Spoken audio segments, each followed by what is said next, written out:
Hello learners, स्वागत है आपका एक बार फिर से आपके चैनल ग्रेड स्कूल पर। उम्मीद करते हैं आप खुश होंगे, स्वस्थ होंगे और क्लासेस देख रहे होंगे, पढ़ रहे होंगे। चलिए, अपना जो सेट टॉपिक था वो पहुंच चुका था सबसेट के आगे कार्डिनैलिटी पर।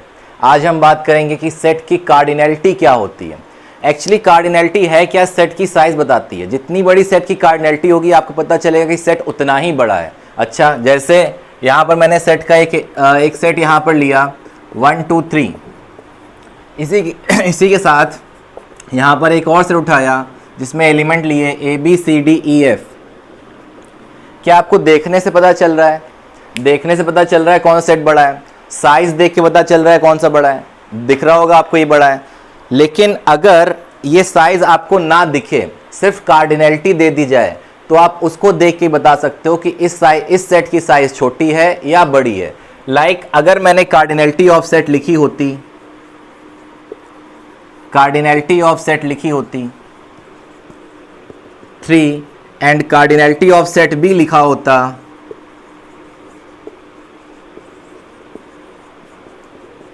Cardinality of set A equal to 3 and cardinality of set B equal to 5।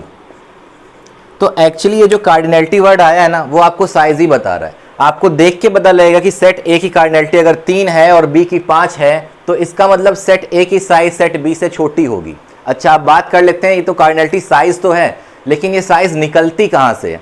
तो कार्डिनैलिटी क्या बताती है कि सेट के पास जितने एलिमेंट हैं वो कार्डिनैलिटी बता रही होती। सेट A के पास कितने नंबर ऑफ एलिमेंट दिखाई दे रहे हैं? 3। इसका मतलब सेट A की कार्डिनैलिटी क्या हो गई? 3।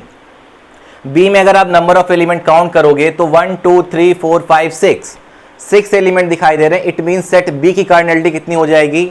6 हो जाएगी। क्या मेरी बात समझ में आ रही है? Cardinality of a set find करने का मतलब उस सेट के अंदर जाकर के नंबर ऑफ एलिमेंट को काउंट कर लेना। इसको हम कार्डिनल नंबर ऑफ सेट भी बोल सकते हैं या फिर कार्डिनैलिटी ऑफ सेट भी बोल सकते हैं। बात समझ में आ गई? इस बात को यहाँ पे लिख देता हूँ आपके सामने। कार्डिनैलिटी ऑफ सेट का मतलब है number of elements, number of members in a set, number of members in a set. उस सेट के अंदर जितने नंबर ऑफ मेंबर्स हैं, उस घर के अंदर जितने नंबर ऑफ आदमी हैं, वो आप काउंट करोगे, वही उसकी कार्डिनैलिटी होगी। ठीक है। अब इसको रिप्रेजेंट किस तरह करते हो कि मैथ्स में हर बार आपको पता है लैंग्वेज की जगह नोटेशन आते हैं। तो कार्डिनैलिटी ऑफ सेट को डिनोट करने के लिए जो हम साइन यूज करेंगे वो होगा n ऑफ a, मतलब cardinal number of set A या फिर कार्डिनैलिटी ऑफ सेट A। यहां पे मैं लिख भी देता हूं आपके लिए, कार्डिनैलिटी ऑफ सेट A या फिर cardinal number of set A या फिर number of elements in A। ये सब एक ही चीज है इन सेट A, या फिर हिंदी में बोले तो घर के आदमी। घर के आदमी, कितने घर में आदमी हैं बस ये काउंट कर लेना आपको। ठीक है। NA कहीं भी लिख कर आएगा, इसका मतलब सेट के अंदर वो सेट की कार्डिनैलिटी मांग रहा है आपसे। चलिए अब बात करते हैं। यहाँ सेट A 1 2 3 है, आपसे कहा जाए कार्डिनैलिटी ऑफ सेट A बता दो, क्या हो जाएगी? कार्डिनैलिटी जैसे ही आया आपने क्या करना शुरू कर दिया? नंबर ऑफ एलिमेंट काउंट करना शुरू कर दिया। यहाँ कितने एलिमेंट थे? 1 2 3। It means n of A means cardinality of set A कितनी बन गई? 3 बन गई। सिमिलरली B में जैसी कार्डिनैलिटी आपसे सेट B की मांगी गई, आप B के अंदर जाके घर के आदमी गिनना शुरू कर दोगे, 1 2 3 4 5 6। इसका मतलब कार्डिनैलिटी ऑफ सेट B क्या हो जाएगी? 6 हो जाएगी। ठीक है। तो कार्डिनैलिटी पहली बात तो आपको साइज बता रही होती है उस सेट की या उस घर की, वो घर कितना बड़ा है या छोटा है। और कार्डिनैलिटी निकलती कैसे है? नंबर ऑफ एलिमेंट्स को काउंट करके या फिर घर के आदमी को गिन करके। ठीक है। इसको नोट करें, कॉपी करें, इसके आगे चलते हैं। चलिए, कार्डिनैलिटी सीख ली आपने। कार्डिनैलिटी आपकी क्या हेल्प करने वाली है? इन दो चीज़ों में कार्डिनैलिटी आपकी हेल्प करेगी। पहली चीज़ आ रही है इक्विवेलेंट सेट। कब हम दो सेट को इक्विवेलेंट बोल सकते हैं? ठीक, सुनिएगा। सेट A फिर से एग्जाम्पल 1 2 3 एलिमेंट दिख गया आपको। सेट B दूसरा उठाया, यहां लिखा मैंने ABC। अच्छा, अभी मैं अगर आपसे पूछूं कि सेट A की कार्डिनैलिटी क्या है, आप बता दोगे फौरन? सेट A की कार्डिनैलिटी क्या है? तो कार्डिनैलिटी को रिप्रेजेंट करने के लिए हम लोग NA से रिप्रेजेंट कर रहे होंगे, या कई बुक में ये मॉड लगा करके भी रिप्रेजेंट किया जाता है। दोनों ही एक ही चीज़ है। तो सेट A की कार्डिनैलिटी कितनी नज़र आ रही है आपको? कार्डिनलिटी फाइंड करने का मतलब मैं फिर से बता दूं, नंबर ऑफ एलिमेंट काउंट करना। गिन लो नंबर ऑफ एलिमेंट 1 2 3, तो इसकी कार्डिनलिटी बेटा निकल के आई 3। इसी तरह अगर आपसे सेट बी की कार्डिनलिटी मांगी जाए तो आप क्या बोलोगे उसे? सेट बी की कार्डिनलिटी के निकालने के लिए भी इसके नंबर ऑफ एलिमेंट काउंट करोगे, जो कि फिर से आपको दिखाई दे रहे हैं 3 है। अच्छा, दो सेट की कार्डिनलिटी आपको पकड़ में आ गई। जिस दिन इन दोनों सेट की कार्डिनलिटी इक्वल हो जाएगी, मैं बोल दूंगा सेट इक्विवेलेंट है। ये दोनों सेट्स इक्विवेलेंट है, यानी सेट्स को इक्विवेलेंट होने के लिए और किसी चीज से मतलब नहीं है, सिर्फ कार्डिनलिटी से मतलब है। अगर दो सेट्स की कार्डिनलिटी सेम है, मींस कार्डिनल नंबर सेम है, मतलब घर के आदमी बराबर हैं, 3 आदमी इस घर में भी 3 आदमी इस घर में भी, तो हम बोलेंगे कि दोनों घर इक्विवेलेंट हैं या दोनों सेट्स इक्विवेलेंट हैं। बात समझ में आ गई? लिख देते हैं यही बात आपके लिए। इक्विवेलेंट सेट्स होने का मतलब नंबर ऑफ एलिमेंट्स और cardinal number of 2 sets are same. अगर दो सेट्स के कार्डिनल नंबर सेम हैं तो हम बोलेंगे कि वो दोनों सेट एक दूसरे के इक्विवेलेंट है। इसको रिप्रेजेंट किस तरह से कर रहे होंगे? सेट ए अगर सेट बी के इक्विवेलेंट है तो हम ये साइन लगाकर रिप्रेजेंट कर रहे होंगे। ये इस तरह से लहराता हुआ साइन आपको पता होगा, सिमिलरिटी के लिए भी यूज होता है इसका। तो ये दो सेट आपस में क्या हो जाएंगे? इक्विवेलेंट हो जाएंगे। समझ में आ गया? कार्डिनल नंबर सेम, सेट होगा इक्विवेलेंट। अच्छा, इसके आगे की बात और चलेंगे आगे और आपको बताएंगे इक्वल सेट्स क्या होते हैं। इक्विवेलेंट तो समझ में आ गया, सिर्फ नंबर ऑफ एलिमेंट काउंट करने, अगर गिनती बराबर है तो सेट्स इक्विवेलेंट। लेकिन इक्वल सेट्स कब बनेंगे? क्या ये दो सेट इक्विवेलेंट हैं? ये तो समझ में आ गया, कार्डिनलिटी सेम थी, लेकिन क्या ये दोनों सेट इक्वल भी हो पाएंगे? क्या इन दोनों सेट को हम इक्वल ही बोल सकते हैं? तो इक्वल की अपनी एक डेफिनेशन है, ये जान लेते हैं, फिर आप बता पाओ कि सेट इक्वल है या नहीं है। चलिए, पहली चीज, इक्वल सेट होने के लिए कार्डिनलिटी तो इक्वल होनी ही चाहिए, यानी कि सेट को इक्विवेलेंट तो होना ही पड़ेगा। कार्डिनलिटी मस्ट बी इक्वल, पहली बात। और दूसरी बात ये, एलिमेंट्स मस्ट बी सेम। तो दो चीजें यहां निकल के आई। सेट इक्वल होने के लिए मैंने कार्डिनलिटी तो काउंट की कि दोनों नंबर ऑफ एलिमेंट दोनों सेट में सेम होने चाहिए, लेकिन सिर्फ सेम होने से बात नहीं बनेगी, वो सारे एलिमेंट सेम भी होने चाहिए अपने आप में, मतलब अपने आप में भी वो एलिमेंट इक्वल होने चाहिए। जैसे यहां पर आप देख पा रहे हो, सेट ए के पास आदमी तो 3 थे, सेट बी के पास आदमी तो 3 थे, इक्विवेलेंट तो हो गए थे, लेकिन आपसे कहा जाए कि इन दोनों की ये जो आदमी यहाँ पे बैठे हुए हैं, क्या इनकी शक्लें भी सेम है? क्या नहीं सेम है। यहाँ 1 2 3 लिखा हुआ है, यहाँ ABC लिखा हुआ है।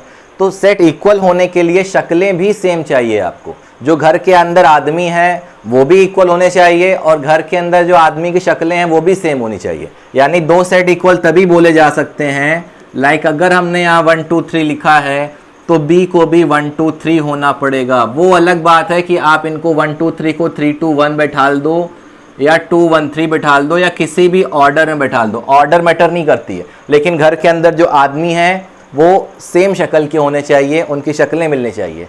समझ में आई बात? कार्डिनलिटी इक्वल हो मतलब आदमी अगर गिनोगे तो वो भी बराबर होंगे और उनकी शक्लें भी सेम होंगी, तब हम कह सकते हैं कि दो सेट्स क्या हो जाएंगे बेटा?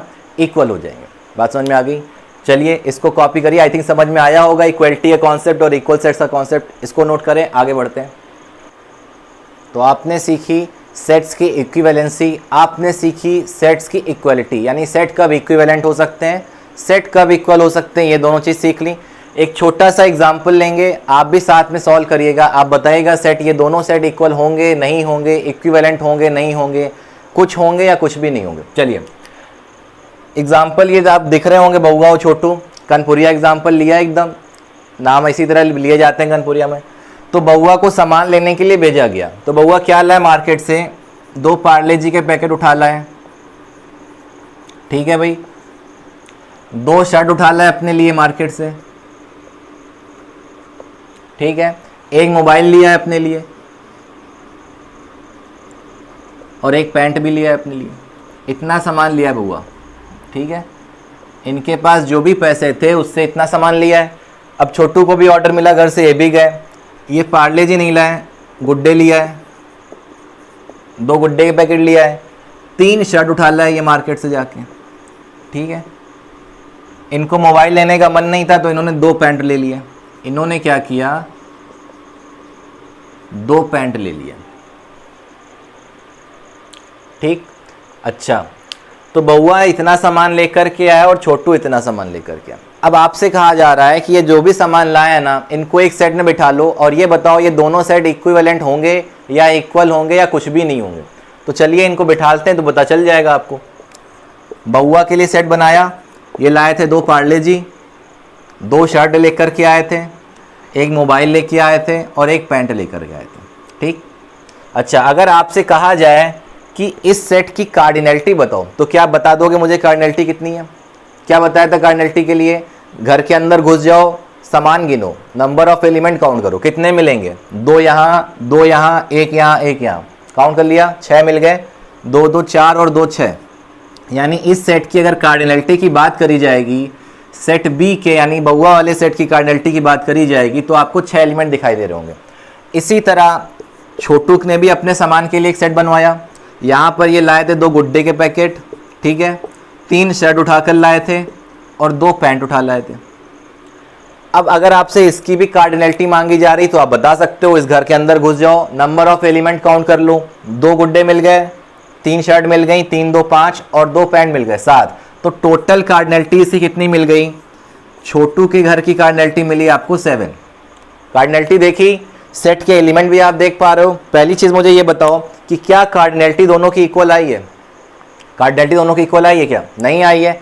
बउआ के घर में 6 आदमी थे और छोटू के घर में 7 आदमी थे या 7 सामान थे। तो दोनों की जब कार्डिनलिटी इक्वल नहीं है तो क्या सेट इक्विवेलेंट होंगे? क्या नहीं होंगे। कार्डिनलिटी इक्वल होने पर ही हम सेट को इक्विवेलेंट बोलते थे। सेट के इक्विवेलेंट होने के लिए सिर्फ और सिर्फ एक कंडीशन है कि उनकी कार्डिनलिटी का इक्वल हो जाना, कार्डिनल नंबर का इक्वल हो जाना, और वही यहाँ फॉलो नहीं हो रही है। इट मीन सेट जो होंगे वो इक्विवेलेंट तो नहीं हो पाएंगे, सेट इक्विवेलेंट तो नहीं हो पाएंगे। अब बात आती है कि सेट अगर इक्विवेलेंट नहीं हो पाए हैं तो सेट इक्वल हो सकते हैं क्या? तो याद करो मैंने सेट इक्वल के लिए क्या बताया था आपको। सेट इक्वल होने की पहली कंडीशन ही थी कि सेट इक्विवेलेंट होंगे। हर सेट को इक्वल होने के लिए उनका इक्विवेलेंट होना ज़रूरी है। अगर इक्विवेलेंट ही ना हुए तो इक्वल होने की बात ही खत्म हो जाएगी वहाँ से। हालांकि हमने आपको 2 कंडीशन बताई थी कि नंबर ऑफ एलिमेंट इक्वल हो और शक्लें भी सेम हो। यहाँ तो नंबर ऑफ एलिमेंट भी इक्वल नहीं है और शक्लें भी आप देख रहे हो सेम नहीं है। ये पार्ले जी लेके आए थे, गुड्डे लेकर के आए थे, ठीक है। तो ना शक्लें सेम है ना कार्डिनलिटी सेम है। इट मीन्स सेट इक्वल भी नहीं होंगे, सेट इक्वल भी नहीं होंगे। यानी ये इक्वल का साइन तो आप लगाओगे लेकिन यहाँ पे ये क्रॉस मार दोगे, ठीक है। तो सेट इक्वल भी नहीं हुए, सेट इक्विवेलेंट भी नहीं हुए। तो बउआ और छोटू एक दूसरे से बहुत अलग अलग थे। आई होप कि आज का ये जो भी लेक्चर था आपको समझ में आया होगा। इक्विवेलेंट सेट और इक्वल सेट क्या होते हैं, कार्डिनलिटी क्या होती है। इसको और ज़्यादा डिटेल में पढ़ने के लिए आप इस पे एग्जाम्पल्स या क्वेश्चंस लगा सकते हो। बाकी हम तो क्लास में आगे आपको पता ही है हम क्वेश्चन उठाने वाले हैं, आपके बुक से जो भी बुक्स आपकी चल रही हैं उनसे अच्छे क्वेश्चंस उठाने वाले हैं। आगे आपको सॉल्व करवाएंगे ये सारी चीज़ें, ठीक है। तब तक बने रहिए हमारे साथ, हमारे चैनल को आगे बढ़ाइए, शेयर करिए, लाइक करिए, सब्सक्राइब करिए। शुक्रिया।